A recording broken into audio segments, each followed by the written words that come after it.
Hello everyone, कैसे हैं आप सभी लोग। जैसे कि आप सभी लोग जानते हो कि सीपीटी में हम आप लोगों का एक्सेल का मॉड्यूल स्टार्ट कर चुके हैं और उसके रिगार्डिंग मैंने आप लोगों को 4 शीट्स प्रोवाइड करवा दी हैं और उनको कैसे परफॉर्म करना है वो भी आप लोगों को वीडियो के थ्रू शेयर कर दिया है। आज मैं आप लोगों के साथ अपनी फिफ्थ जो शीट है एक्सेल की वो डिस्कस करने जा रहा हूँ। एंड ये शीट बहुत ही इंपॉर्टेंट है क्योंकि मैं यही कहूँगा कि 95% कंटेंट इसी से आने वाला है शीट से। तो इस शीट को बहुत अच्छे से परफॉर्म कर लीजिएगा। और इसके रिगार्डिंग कोई डाउट हो, कोई इशू, अभी तक की जो शीट्स करवाई थी आप लोगों को बेसिक फंक्शन सिखाने के लिए था। अब आप इस तरह से समझ लीजिए, जब जो चीज़ भी आपने सीखी है ना, अब वो सीखने के बाद इस शीट को बनाने में अप्लाई कर दीजिएगा उसको। तो इस तरह से अब क्या रहेगा ना कि आप लोगों का एक तरह से आप प्रिपेयर भी कर चुके हैं और आपको पता चल जाएगा कि आप लोगों ने कितना लर्न किया। तो इस शीट को एक बार बना करके खुद से देखिएगा, क्योंकि 101% चांसेस हैं कि इस तरह का ही अभी तक आया है 2-3 बार, और इस बार भी आने के चांसेस यही हैं कि इस तरह का ही कुछ पूछेगा। तो शीट को गो थ्रू कर लीजिएगा, इसकी जो पीडीएफ है वो आपको प्रोवाइड करवा दी जाएगी। एंड स्टार्ट करते हैं फिर शीट को। तो डेस्कटॉप पे राइट क्लिक करते हैं, new, Excel, worksheet.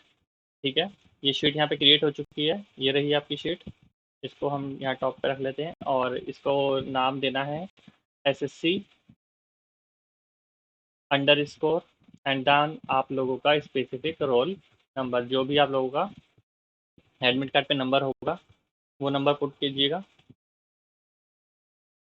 Excel open हो गया है। आप पेज का लेआउट प्रिपेयर कीजिए, पेज लेआउट टैब में जाइए, मार्जिन्स जो इंस्ट्रक्शन में लिखी हूँ, जैसे कि यहाँ पे लिखा हुआ है कि change font size cell to 13 and font name to Verdana. अब मर्ज सेल्स ऑफ फोर्ट, और इसमें आप लोगों को इंस्ट्रक्शंस नहीं गई दी हुई हैं कि पेज का लेआउट क्या होना चाहिए। तो हम अब अपने रिक्वायरमेंट के हिसाब से ले लेते हैं। फिलहाल के लिए मार्जिन्स ले लेते हैं नॉर्मल, ओरिएंटेशन लेते हैं हम पोर्ट्रेट, और साइज स्टैंडर्ड साइज होता है, मैं आपको इससे पहले की वीडियो में बता चुका हूँ कि हम A4 साइज ही यूज़ करते हैं। आफ्टर दैट होम पे आते हैं। अब इसके अंदर आप लोगों को क्लियरली बोला हुआ है कि change font size of cell to 13 and font name to Arial. तो फॉन्ट का जो साइज है वो करने के लिए 13 इस लिस्ट में गिवन नहीं है, तो मैंने आपको बताया था कीबोर्ड से पुट करके एंटर प्रेस कर दीजिएगा, अप्लाई हो जाएगा। एंड वर्डाना फॉन्ट स्टाइल हमें डालना है, तो VER प्रेस कीजिएगा, एंटर कर दीजिएगा, अप्लाई हो गया है। आफ्टर दैट यहाँ पे आप लोग अपना नेम कॉलम, एक सेल में नेम, एंड देन आप लोगों का रोल नंबर एंड अकॉर्डिंगली डालिएगा, जिस वे में शीट के लुक में नज़र आ रहा होगा, क्योंकि शीट का लुक इस तरह से आप लोगों को मिलता ही है एग्जाम में, जैसा कि यहाँ पे दिया हुआ है। तो देखिए, नेम, नेम के आगे बी कॉलम में योर नेम है, रोल नंबर, रोल नंबर के आगे आपको एक्स एक्स करके दे रखा है, आपको एक्स एक्स एक्स नहीं लिखना है। आप लोगों को इस एक्स एक्स के प्लेस पर अपना रोल नंबर डालना है, और नेम के आगे आप लोगों को अपना नाम पुट करना है। ठीक है, और नेम में आप लिख लीजिएगा जो भी आप लोग आपका स्पेसिफिक नाम हो। फिलहाल मैं आप लोगों के लिए नीरज चोपड़ा नाम डाल देता हूँ। And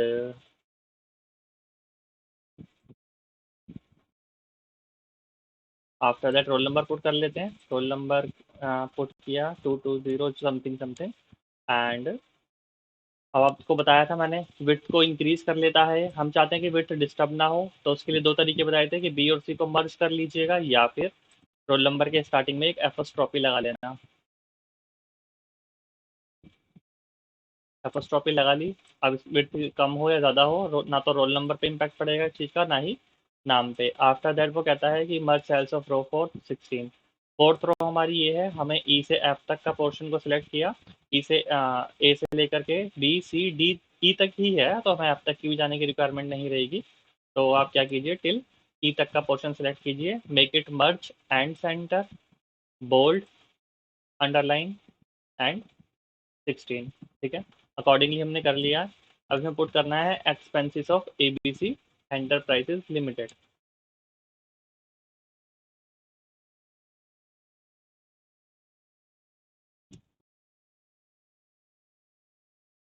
XY, sorry, ABC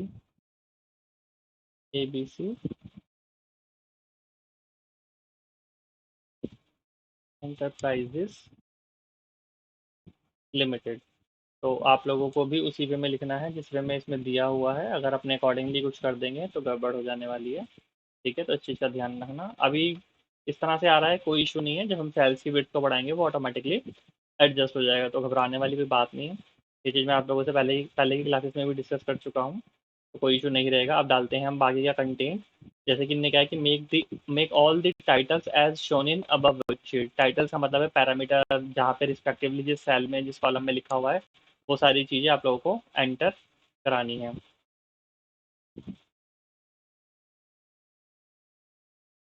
parameters, parameters के बाद अब पैरामीटर था खाली, तो पैरामीटर ही लिखिएगा। Financial year 2016 2017।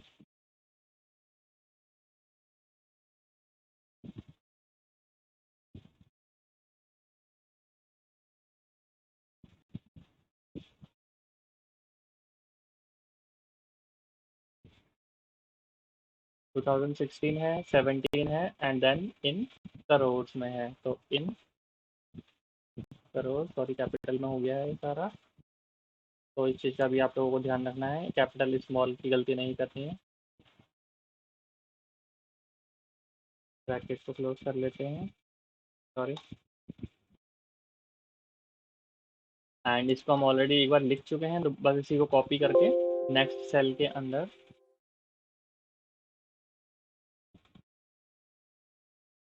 And control we कर दिया है हमने। और इसके अंदर हम लगा लेते हैं मर्ज and sorry wrap text use कर लेते हैं। इसके अंदर रैप टेक्स्ट का मतलब आप जानते ही हो कि विद इन द सेल आपके डेटा को रैप अप कर देता है। इसी तरह से इसमें भी रैप टेक्स्ट लगा लेते हैं। और ये है हमारा फाइनेंशियल ईयर 2017 से 18। बस मैंने कॉपी किया है पहले वाले को ही, अब इसको मैं एडिट कर लेता हूँ। आप लोग भी टाइम सेव कर लीजिएगा अगर कंटेंट इस तरह से आ जाता है तो। 17 18 आप एब्सोल्यूट इंक्रीज डिक्रीज।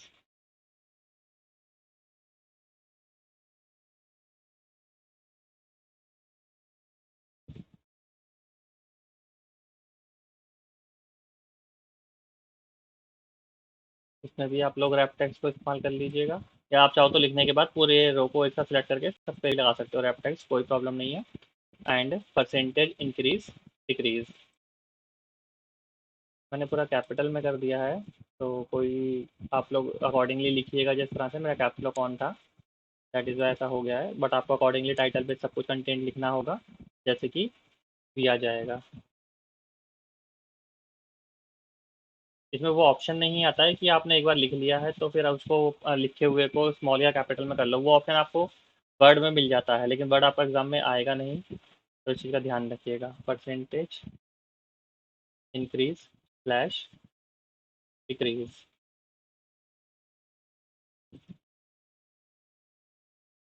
पे भी रेफटेक्स लगा लेते हैं।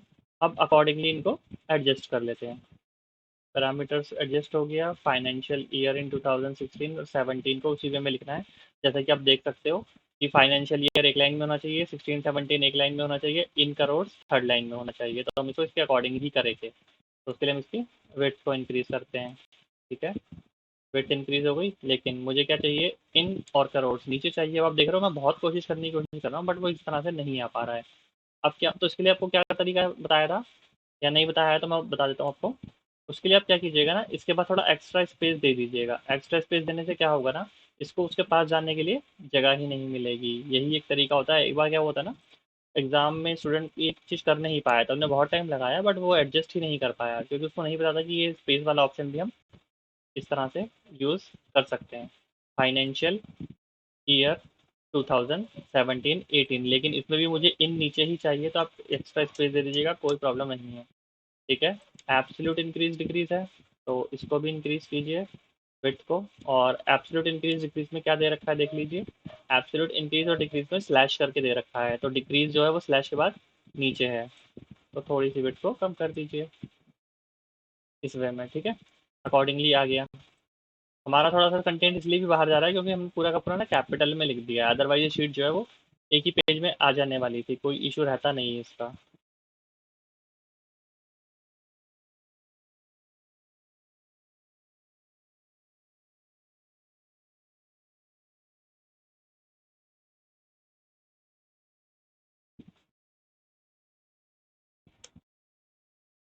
मैंने एक ब्लैंक पेज लिया है और इसके अंदर इस कंटेंट को पेस्ट किया, और देख रहे हो इसको अगर हम चाहें ना तो पूरे को सिलेक्ट करके ना इस तरीके से, और यहाँ पे ये जो ऑप्शन आ रहा है इसको आप सेंटेंस केस में डाल सकते हो।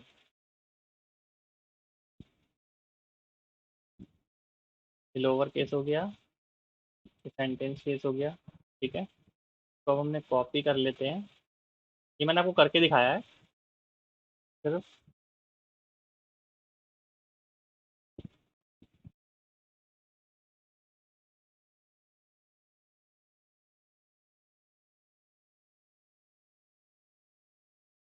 इसको हम बाद में ठीक कर लेते हैं, पहले इसकी विड्थ को एडजस्ट कर लेते हैं अकॉर्डिंगली।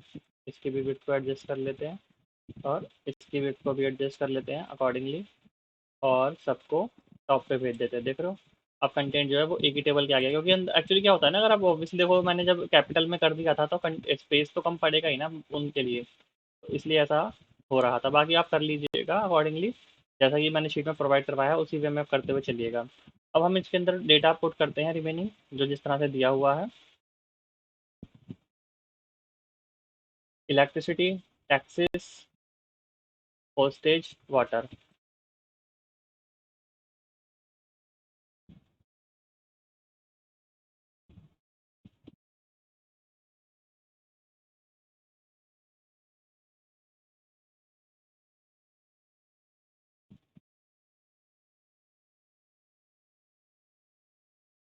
ठीक है, इलेक्ट्रिसिटी, टैक्सेस, पोस्टेजेस एंड वाटर।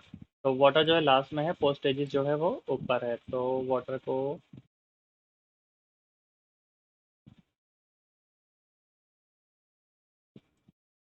और ये है पोस्टेजेस। आफ्टर दैट इसके अंदर वैल्यूज पुट कर लेते हैं, जो भी हमें वैल्यूज दी गई हैं, 49 पॉइंट समथिंग। मैं इसको थोड़ा सा मिनिमाइज कर लेता हूँ सो दैट कंटेंट हमें दिख सके और मैं शीट में कंटेंट को सामने रख करके पुट कर सकूँ, क्योंकि बार बार स्विच करने में थोड़ा सा प्रॉब्लमेटिक है। आपको तो वहाँ पे हार्ड कॉपी मिलने वाली है, तो आप लोगों को प्रॉब्लम नहीं होगी, या सॉफ्ट कॉपी तो अगर नहीं मिलती है तो 49.12, 51.96, 34.63, 21.89। अब रिमेनिंग डेटा भी पुट कर लीजिएगा, और डेटा पुट करते हुए बहुत केयरफुल रहना है। अगर आप लोगों ने डेटा के डिजिट्स आगे पीछे करी तो जो फाइनल रिजल्ट कैलकुलेट होगा, यानी कि जो एब्सोल्यूट इंक्रीज और डिक्रीज आप लोग कैलकुलेट करोगे, या परसेंटेज इंक्रीज डिक्रीज कैलकुलेट करेंगे आप लोग, वो भी फिर डिफर करेगी, और एग्जामिनर फिर कहेगा कि भाई आप लोगों ने वैल्यूज़ को रॉन्ग कैलकुलेट किया है, और मार्क्स डिडक्ट कर लेगा आप लोगों के। ठीक है, डेटा पुट कर लिया हमने।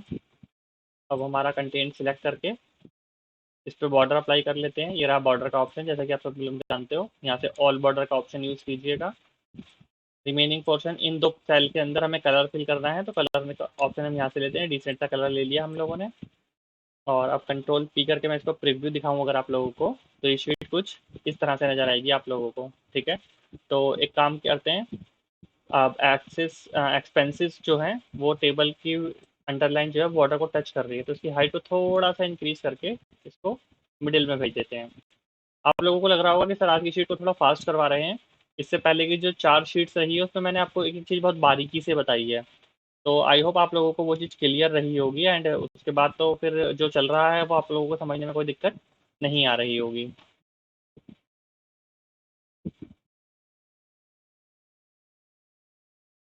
और इसमें अगर वो दिक्कत आ रही है देखो इस तरीके से, तो मैंने बताया था ना, स्पेसिंग वाला स्पेस दे दीजिएगा, कोई इशू नहीं रहता है।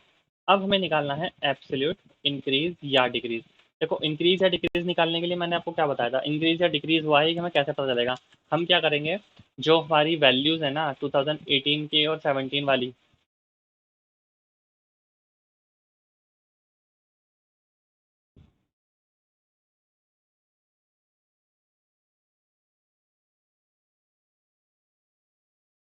ये जो हमें निकालना है इज इक्वल टू, अब हम क्या करेंगे, फाइनेंशियल ईयर जो है 2017 और 18 वाला, इस डेटा में से हम क्या करेंगे, फाइनेंशियल ईयर 2016 और 17 की वैल्यूज को माइनस कर लेते हैं।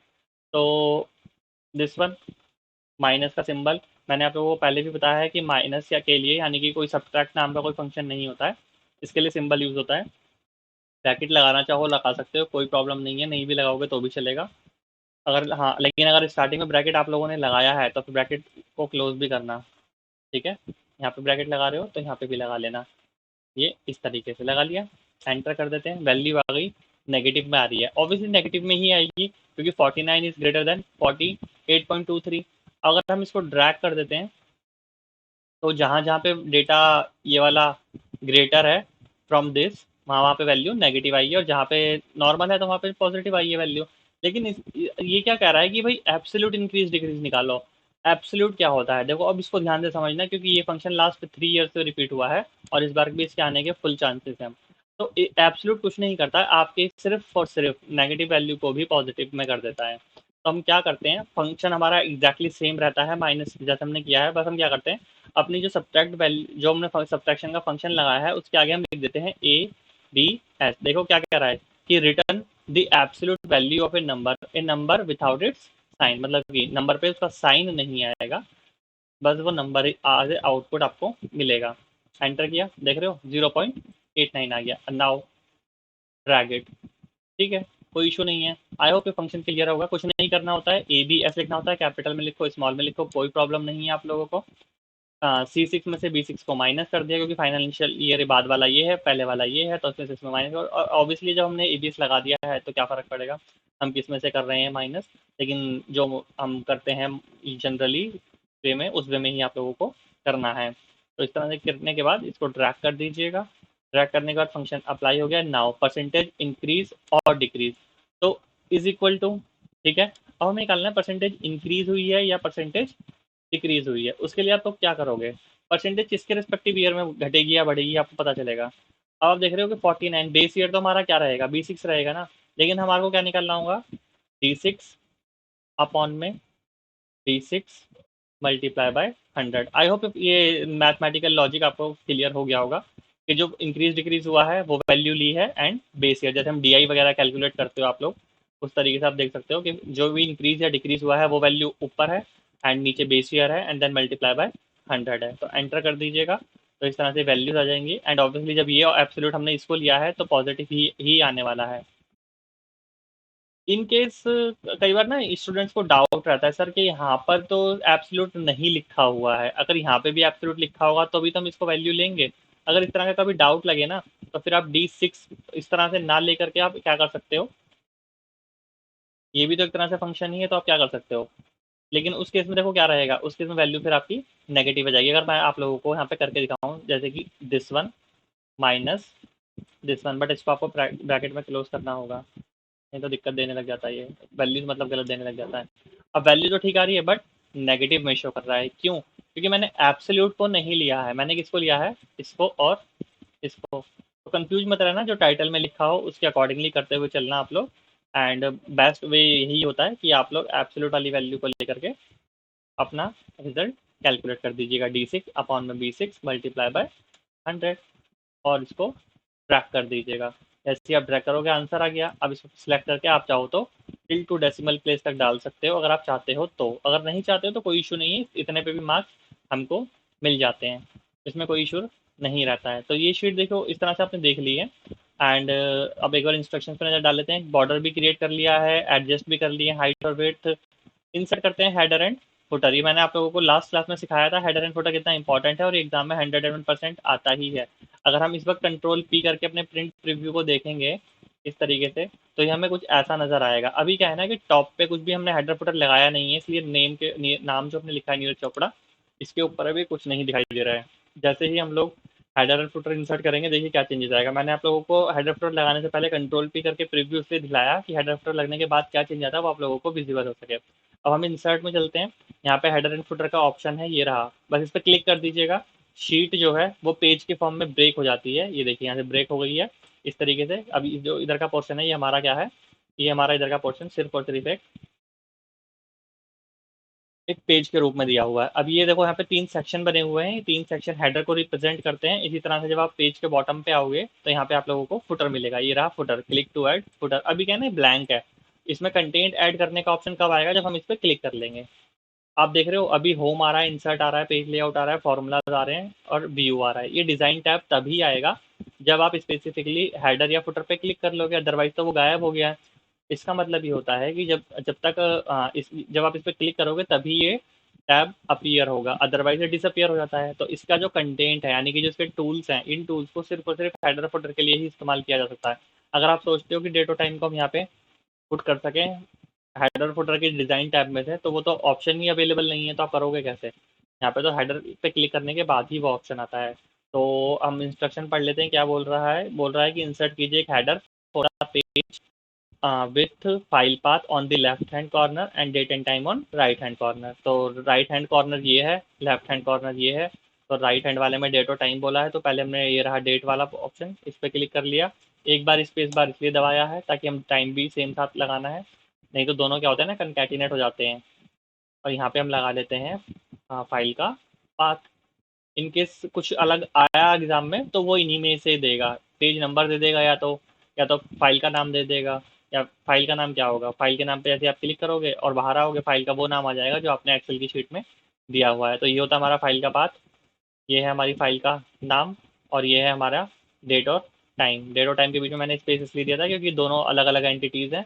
अगर स्पेस नहीं दोगे तो ये क्या होता है ना, 22 जो है वो इसमें जा करके ऐड हो जाएगा 21 में, तो वो थोड़ा सा अपीयरेंस में गड़बड़ लगती है, दैट्स इट। अब पेज में फुटर में देखो कुछ आया नहीं है। हाँ, अगर आपको कई बार क्या होता है ना, फुटर में नाम लिखा हुआ नजर आता है, तो वो आप लोगों को इस तरह से नजर आ जाएगा।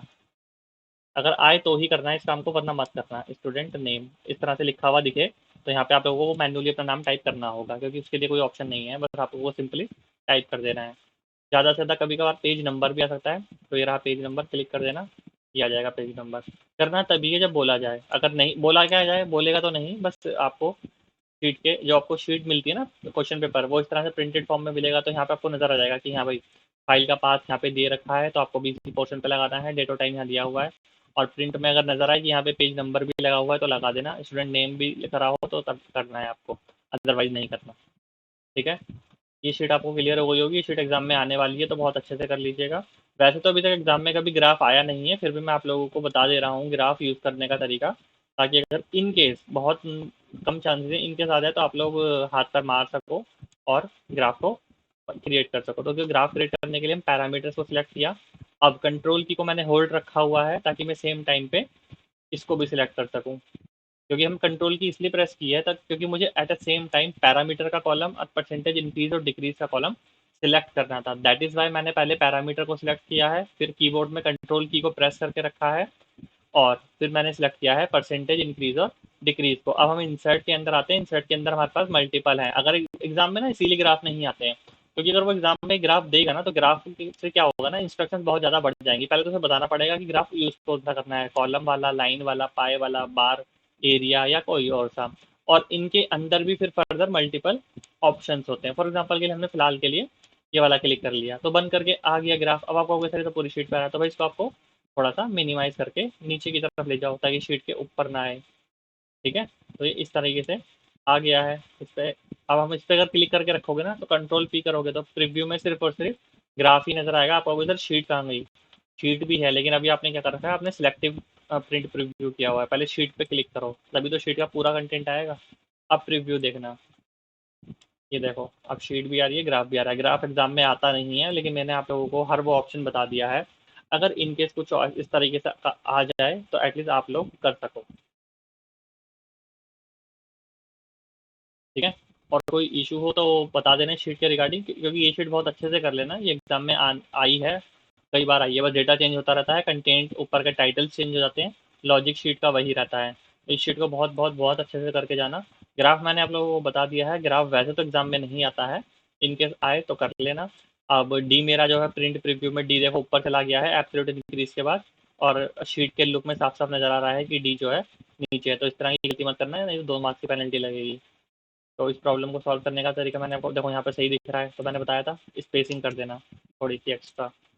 कंट्रोल एस कर दिया, प्रोग्रेस सेव हो चुकी है। कंट्रोल पी करना, प्रीव्यू देखना, और इस तरह से शीट हमारी नज़र आ रही है आप लोगों को। हेडर फुटर एग्जाम में 101% आता ही आता है, तो लगाना मत भूलना। फाइल का पाथ, अब लास्ट टाइम फाइल का पाथ और डेट और टाइम में से कोई एक चीज़ आई थी। नीचे शायद से सिर्फ नाम लिखने को आया था, पेज नंबर भी नहीं आया था, ना ही फाइल का नेम आया था बीच में। बस ये लेफ्ट में आया था फाइल का पाथ या राइट में आया था, ये मेरे को एक्जैक्टली याद नहीं है। वो आप अकॉर्डिंगली देख लेना कि लेफ्ट में लगाना है या राइट में लगाना है। वो आपको कैसे पता चलेगा, वो आपको जो क्वेश्चन पेपर दिया जाएगा उसमें प्रिंटेड फॉर्म में नजर आ जाएगा कि डेट और टाइम आपका लेफ्ट में है कि राइट में है, या फाइल का पाथ आपका लेफ्ट में है या राइट में है। तो उसके अकॉर्डिंग ही आप लोगों को करना होगा, क्योंकि हर चीज़ आप लोगों को एसएससी इंस्ट्रक्शंस में लिख करके नहीं देने वाली है। एक इस लुक को देने का भी बहुत बड़ा मतलब है एसएससी वालों का। तो आप लोगों को इस चीज़ का भी ध्यान तो रखना ही होगा। कि शीट के लुक को एंड इन इंस्ट्रक्शंस को आपको इक्वल प्रायोरिटाइज करना है। ऐसा नहीं है कि सिर्फ लुक को देखा और भागना शुरू कर दिया, या लुक को देख ही नहीं रहे हो और सिर्फ और सिर्फ इंस्ट्रक्शंस को पढ़ते जा रहे हो, क्योंकि हर चीज़ इंस्ट्रक्शंस में भी नहीं दी हुई है और हर चीज़ लुक में भी नहीं दी गई है। लुक से क्या ऑब्जर्व करना है, डेटा सेंटर में है कि लेफ्ट में है। आज मैं आपको बता रहा हूँ, आज फाइनल शीट है ये, एक्सेल की लास्ट क्लास है, तो मैं बता दे रहा हूँ क्या क्या गलती होने के चांसेस हो सकते हैं आप लोगों के साथ। एक तो अपना नाम और रोल नंबर डालने में कोई गलती मत करना, नहीं तो शीट रिजेक्ट हो जाती है और 0 मार्क्स मिलते हैं। IRTI लगाओगे, सिंपल एसएससी का रिप्लाई आएगा कि आपने अपना नाम और रोल नंबर नहीं डाला है। या एक ऐसा स्टेप होता है कि save your sheet with your name in the given format and also print this sheet. और उसमें क्या होता है, after taking out the print of your sheet you need to write your name roll number on your sheet. तो ये step भी वहाँ पे लिखा हुआ मिलता है आप लोगों को। मैंने तो इंस्ट्रक्शन थोड़ा सा प्रिसाइज करके दिए हैं, एसएससी काफ़ी इलेबरेट करके देती है आप लोगों को। तो इंस्ट्रक्शन को अच्छे से पढ़ना, इन्विजिलेटर की बात को ध्यान से सुनना, होपलेस होने की जरूरत नहीं है, हाइपर होने की जरूरत नहीं है। 15 मिनट मोर देन इनफ होते हैं परफॉर्म करने के लिए। 15-15 मिनट के 3 मॉड्यूल होंगे, 45 मिनट चलेगा आप लोगों का ये एग्जाम। तो घबराने की बिल्कुल भी जरूरत नहीं है, टाइपिंग बहुत ईजी वे में करना एंड ये शीट अच्छे से कर लेना। पूरे पूरे चांसेस हैं एग्जैक्टली यही कुछ आने के। ग्राफ मैंने बता दिया, ग्राफ ऐसे नहीं आने वाला है, इनकेस आएगा तो हाथ पैर चला लेना आप लोग। हेडर फुटर एग्जाम में आता ही आता है और इस बार भी आएगा। एब्सोल्यूट वाला फंक्शन लास्ट 3 ईयर से आ रहा है, इस बार भी आएगा। परसेंटेज इंक्रीज डिक्रीज के नाम पे कुछ और भी हो सकता है कोई और कंपनी की जगह किसी स्कूल का देख ले। लॉजिक हमेशा यही रहा है और कंटेंट भी इतना ही रहा है। ऐसा नहीं है कि बहुत ज़्यादा कॉलम्स दे दिए हैं, अभी तक ई तक कॉलम है। ऐसा नहीं है कि एफ ई के बाद एफ जी एच तक बहुत सारा कंटेंट दे दिया कि आप टाइप लिखते ही जा रहे हो, टाइम जा रहा है। या आप तो 6-7 जैसे हमने यहाँ पे 5 रो दे रखी हैं, ये पैरामीटर वाली, इलेक्ट्रिसिटी, टैक्स, पोस्टेज और वाटर, इतनी ही रो देगा, इससे कम ही होंगी। ज़्यादा हुई तो हद से ज़्यादा एक रो और एक्स्ट्रा हो जाएगी। बहुत ज़्यादा कंटेंट नहीं देता है क्योंकि उसे पता है कि 15 मिनट में स्टूडेंट इतना ही परफॉर्म कर सकता है। कलर फिल करते वक्त ध्यान रखना और लुक से क्या चीज़ ऑब्जर्व करनी है वो मैंने आपको बता दिया है। इनकी जो अपीयरेंस है कंटेंट की, आपको एक्जैक्टली ऐसे ही अपीयर, आपकी भी शीट इस तरह से ही अपीयर होनी चाहिए जिस तरह से इसके लुक में दी गई होगी, क्वेश्चन पेपर के लुक में। अगर इलेक्ट्रिसिटी लेफ्ट में है तो आपको भी लेफ्ट में ही शो करना पड़ेगा। टैक्सीज अगर राइट में हुआ तो आपको राइट में शो करना पड़ेगा। वैसे वो एक्सपेरिमेंट नहीं करवाएगा कि एक को लेफ्ट में करवा रहा है एक को राइट में करवा रहा है। आप लोगों को कंटेंट सिंक्रोनाइज्ड वे में देगा वो। अब जैसे कि आप देख सकते हो फाइनेंशियल ईयर 2016-17 ये कंटेंट जो है वो सेंटर में है, इनको सेंटर अलाइन रखिएगा आप लोग। और ये जो कंटेंट है इलेक्ट्रिसिटी से लेकर के वाटर तक का, ये लेफ्ट में है। और ये जो डिजिट्स दी गई हैं आप लोगों को 2016-17 वाले कंटेंट की और 2017 और 18 वाले का जो कंटेंट है ये राइट अलाइन है। और इसी के बेसिस पर जो आप रिजल्ट कैलकुलेट करोगे, इस रिजल्ट का अलाइनमेंट भी वही रहेगा जिससे ये रिजल्ट ड्राइव होके आया है। तो मेरे कहने का मतलब है कि इसका अलाइनमेंट वही रहता है जो इस कंटेंट का रहता है, ठीक है। अभी तो बाय डिफॉल्ट जो आता है ना वो राइट अलाइन रहता है। इन केस अगर आपका शीट में इसको लेफ्ट दे रखा होगा इस तरीके से, तो आपको अपने कैलकुलेटेड रिजल्ट को भी लेफ्ट में भेजना होगा, ठीक है, नहीं तो मार्क्स डिडक्ट हो जाएंगे। बस यही गलती मत कीजिएगा, यही गलती है जो मार्क्स कटवाती हैं, छोटी छोटी गलतियाँ। अदरवाइज तो फुल मार्क्स भी आए हैं स्टूडेंट ने जिन्होंने इंस्ट्रक्शंस को फॉलो किया है और अच्छे से चीज़ों को ध्यान में रखा है। अपने अभी क्या है, देखो ये लेफ्ट में जा रहा है तो इसको मैंने सिलेक्ट किया, सबको सेंटर अलाइन कर लेते हैं, ठीक है। ये देखो सेंटर अलाइन कर दिया, कंट्रोल एस कर लेते हैं। ध्यान रखना है स्टूडेंट के मार्क्स इसी बेसिस पे करते हैं, यहाँ पे गलती कर देते हैं। आपको अपनी शीट के लुक से क्या क्या चीज़ें ऑब्जर्व करनी है कि शीट के लुक में अलाइनमेंट क्या है, लेफ्ट में है या राइट में है, टॉप में है, मिडिल में है, क्या है, कंटेंट किस तरह से लिखना है वो आपको लुक से ऑब्जर्व करना है। फॉन्ट का साइज़ क्या रहेगा, फॉन्ट का स्टाइल क्या रहेगा, वो इंस्ट्रक्शन में मेंशन होता है। क्योंकि लुक से समझ में नहीं आएगा कि कंटेंट का जो साइज़ है वो 13 है, 14 है या 15 है, या फॉन्ट का स्टाइल जो है वो एरियल है या वर्डाना है या टाइम्स न्यू रोमन है। वो तो हमको सिर्फ और सिर्फ शीट के लुक से ही नज़र आ सकता है। तो शीट के लुक में ये सब चीज़ें भी दी जाती हैं, तो ध्यान से रखना और इंस्ट्रक्शन को पढ़ते हुए चलना। कोई भी इशू लगे शीट के रिगार्डिंग तो टेलीग्राम चैनल पे अपना डाउट पोस्ट कर देना मुझे। मैं आप लोगों के एग्ज़ाम से पहले मैं वैसे आप लोगों को हर डाउट के लिए वहाँ पे जो भी आपसे पूछते हैं मैं बताता ही हूँ। इनकेस फिर भी एग्ज़ाम से एक दिन पहले भी आपको कुछ लगे तो पोस्ट कर देना, मैं एक्टिव रहूँगा, मैं तुरंत रिप्लाई दूंगा आप लोगों को। एंड ऐसा कोशिश कीजिएगा कि एग्जाम से पहले ही सारी प्रिपरेशन हो जाए, क्योंकि बहुत से स्टूडेंट्स को मैंने देखा है अभी वेट कर रहे हैं कि सर 15-16 को एग्जाम है ना, तो 10 तारीख के या 11 के आसपास करेंगे। मैं कहूँगा कि अभी से कर लो तो ज़्यादा बेस्ट रहेगा, ज़्यादा टाइम नहीं है आप लोगों के पास, ठीक है। तो शीट मैंने आप लोगों की इसकी जो PDF है वो टेलीग्राम चैनल पर डाल दी जाएगी और डाउनलोड कर लेना आप लोग वहाँ से। एंड उस टेलीग्राम चैनल का लिंक डिस्क्रिप्शन बॉक्स में दिया हुआ है आप लोगों को। और एक्सेल की शीट में इसके रिगार्डिंग मेरे को जो भी कंटेंट प्रोवाइड करवाना था आपको मैंने मोर देन इनफ करवा दिया। आप लोगों को लग रहा होगा कि 5 शीट है, बट उन 5 शीट के अंदर हमने मल्टीपल टूल्स टैब्स का इस्तेमाल सीखा है, बहुत सारे फंक्शन से सीखे हैं, एंड वो मोर देन इनफ इनफ है आपके एग्जाम के पॉइंट ऑफ व्यू से। अदरवाइज तो एक्सेल अपने आप में एक समुद्र की तरह है, जितना डीप जाना चाहो आप जा सकते हो, कोई इशू नहीं है। लेकिन हमको क्या है, हमें कंप्यूटर इंजीनियर थोड़ी बनना है, एसएससी ने सिर्फ हमारी कंप्यूटर नॉलेज चेक करनी है, वो भी बहुत बेसिक वाली। तो उसके लिए मैंने आपको more than enough content provide करवा दिया है, इतने को अच्छे से करके चले जाइएगा। आपका सीपीटी क्लियर होने से कोई भी नहीं रोक पाएगा, और आप फ्लाइंग कलर के साथ इसको पास करोगे, बहुत अच्छे मार्क्स मिलेंगे। कोई डाउट हो तो बताइएगा, टेलीग्राम चैनल पे पोस्ट कर दीजिएगा, मैं आप लोगों को रिप्लाई कर दूंगा। प्रैक्टिस कीजिएगा, एंड अब जो नेक्स्ट मॉड्यूल हम शुरू करने वाले हैं वो है पावर पॉइंट। इसी तरह से जैसे हमने एक्सेल में 5 शीट की हैं एक्सेल की, इसी तरह से हम पावर पॉइंट में भी आप लोगों की 5 शीट्स को कवर करेंगे। पावर पॉइंट को स्टूडेंट्स एज कम्पेयर टू आप लोगों का एक्सेल थोड़ा इजी लगता है उन लोगों को, बट उसमें गलतियां बहुत ज़्यादा करने के बहुत एरर के चांसेस ज़्यादा रहते हैं। उसके अंदर क्या रहेंगे वो मैं बताऊंगा आप लोगों को। फिलहाल के लिए एक्सेल फिनिश हो चुका है, पांचों के पांचों लेक्चर्स आप लोग देख लीजिएगा एक बार फिर से वीडियोस को गो थ्रू कर लीजिएगा, एग्जाम में जाने से पहले उनकी प्रैक्टिस अच्छे से कर लीजिएगा। जो भी टूल्स हैं फॉर्मूलाज हैं जो मैंने आपको इन शीट्स में प्रोवाइड करवाए हैं, मतलब जो क्लास के अंदर परफॉर्म करवाए थे, उन्हें देख लीजिएगा, उससे बाहर नहीं आने वाले हैं। और कोई डाउट हो तो बताइएगा, तब तक के लिए take care and bye bye.